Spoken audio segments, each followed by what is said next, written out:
Hey, do you struggle from a lot of hip pain or hip tension? And it's like every day you wake up and it's just a little bit more sore? Oh, annoying, right? Believe it or don't, I'm going to tell you right now that it's a massive gift. And you're probably thinking, Divi, you're crazy. And maybe like me, you tried physio, massage, chiropractor, acupuncture, maybe even tried yoga. You've got one of those balls, you stretch and you roll it out all the time. You might even have an MRI, and maybe there's something there, but probably there's nothing. And you're exhausted by it all, right? Oh my God, can I relate? How do I know this? I'm Dr. Divi.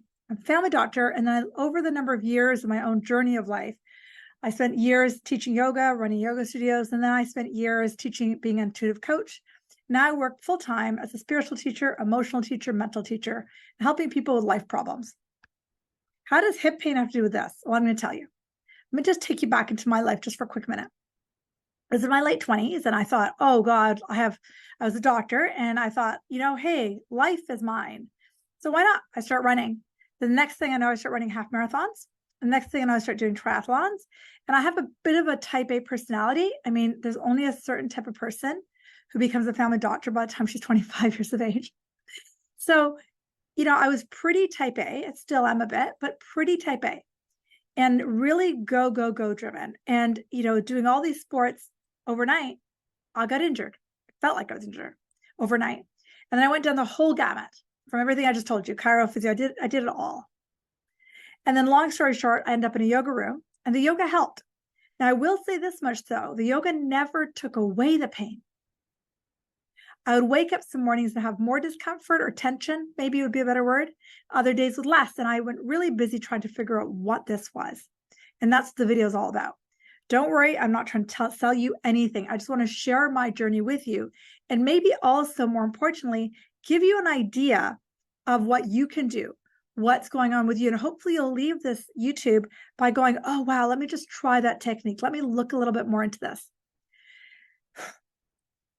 Everything I'm about to teach you has been scientifically studied, okay? And I should also say everything I'm about to teach you also applies to knee pain and ankle pain. So there's something they taught us in medical school that everything that is distal is proximal. So anything going on my wrist and elbows actually comes from my shoulders. Anything going on in my feet, hips, and feet, ankles, and knees is actually my hips. When you think about it, makes sense. Sure, you might have a little bit of this or that, but realistically, plantar fasciitis, for example, which I had, my plantar fasciitis, I had patellofemoral syndrome, so my ankles hurt, my knees hurt, and my hips were shot. And my hips just had no range of motion, right? And, everybody wanted to give me shoe inserts, which I did for a while. They want to operate on my knees, which I never did, and do physio on my knees until I was green in the face. It was only started when I was working at the hips that things started to change. And as a gal who taught yoga to thousands of people, I can 100% tell you every single person I worked with who had ankle or knee issues, it actually originated in their hips. If you're not sure, lie down and check your hip range of motion. Just rotate your hip a bit and you'll go, yeah, she's right. My hips are tight. So working exclusively with with your knees, ankles, toes, and feet will get you somewhere. But if you really want to go the distance, get into your hips. So what the heck? What's really going on? And that's what I'm about to share with you. I'm going to dive into more of the emotional, the metaphysical, the mental, and the spiritual sides of the body. Nowadays, most people know there's not a disconnect between our mind and our body. In fact, they're entirely connected. I can't stress my head, and think and worry all the time without getting a headache. Most of us see a connection. In fact, if you've read any of Deepak Chopra's work, he would say that 98% of our illnesses are actually from stress. That's a massive component. So I could go down that pathway of science explaining it to some green in the fame, but I'd rather teach you some tools. So why is this happening? We have this really fancy muscle called psoas muscle, PSOAS, and it wraps from the back area underneath your inner thighs up, and it inserts into your hips, okay, and into your lower abdomen. So it's like a muscle that goes like this through your hips. And the psoas muscles, when you think about it as babies, think of a little baby crying in his or her crib.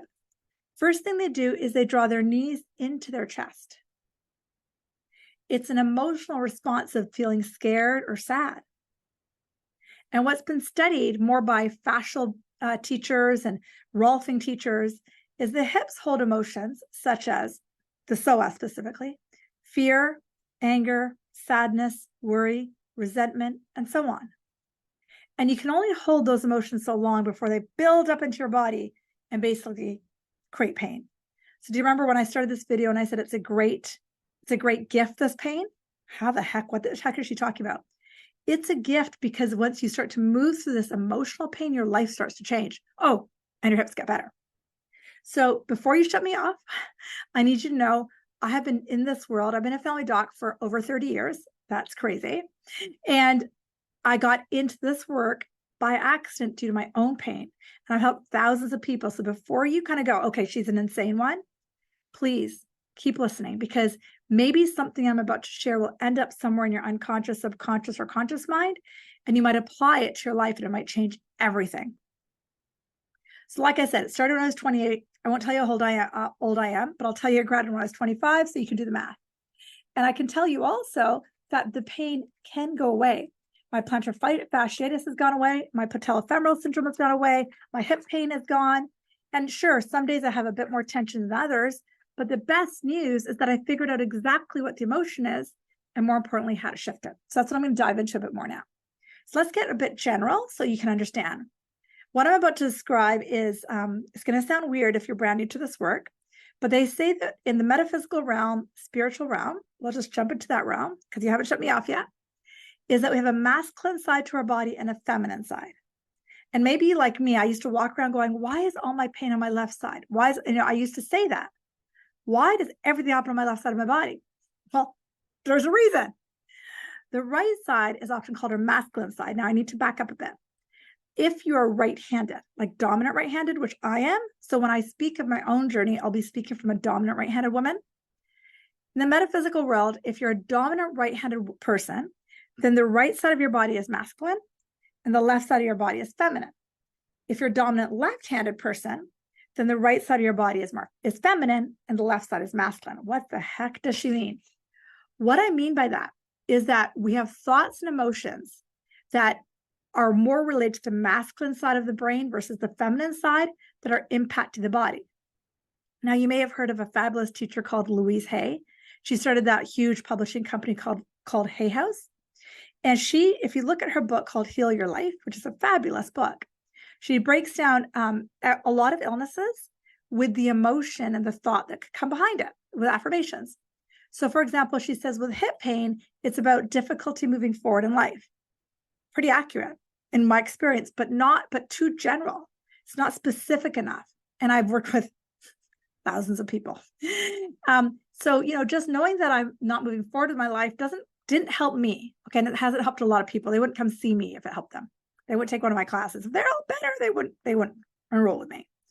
So what I want you to understand is every single thought and emotion, everything bigger than just a little bit, especially negative, lands in our body. The positive emotions move through us like, oh, no big deal. But the negative emotions just get trapped. Okay. So I'm going to tell you a little bit my journey, and I hope this helps you. So the right side of the body was where I had some pain as well, both sides, to be honest. And the right side, if we think about it as the masculine, what does the masculine mean? In my personal case, the masculine meant I was working too hard. I was pushing too hard. I was a doer.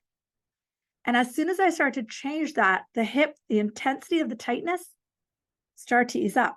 And that's going to sound weird. And if you're like me and you have some good days and some bad days, you will notice a direct correlation between when you're less intense, like the masculine is like a drill sergeant, go, work hard, do. That's how I was raised. And so, of course, my body would get tight. Of course.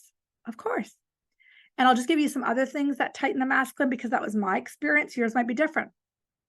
Yours might be the right side tends to get tight when we hold on to a lot of anger or a lot of judgment or a lot of resentment, because that judgment or resentment to somebody else. So what I always say to people is I can't do to somebody else because let me say it differently. Anything I do to somebody else happens to me. So if I'm doing and speaking something to another person, I'm actually speaking to myself, as weird as that might sound. The infinity sign. What I do to another, I'm actually doing to me. Got it? So if I'm holding judgment, resentment, anger, fear about life, that might get stuck in my right side of my body. Now the left, and in a minute, I'm going to go through some affirmations that work for me. The left side of my body, in my case, was because I wasn't embodying my feminine enough. And for each client I've worked with, it's been slightly different. The reason it's slightly different, let me explain that before I keep going into my story, is we have 40 to 60,000 thoughts a day, a lot of friggin' emotions. And so the specificity of that thought, masculine, feminine, varies person to person. So for me, the feminine was more about me not embodying the feminine, not letting that feminine energy into my life, not trusting flow, not trusting what I call the divine mother, not trusting grace, not trusting flow to occur. And when I don't trust, my left side gets tight. Wow, right? And when I trust, my left side is fine. When I go with the flow, my left side is fine. So I personally have done, and I'll give you a few others just for other people. Sometimes, because this is where it's tough, right? I said 40,000 thoughts a day. Sometimes the left side is tight because you're too much in your feminine, just like in the masculine. Sometimes you're too girly or too laid back or too nonchalant, right? And sometimes the left side gets tight because you're scared of being in the feminine. You're like, I can't flow. And so all of these unconscious thoughts catapult to the body. So what I do when I practice yoga or I'm stretching is I use affirmations, and I'll give you the ones that work for me. And they'll be different for you because they're specific to you. Okay. For me, what works is when my right side gets tight, I say things like, it's not all up to me. I am parcel of the universe.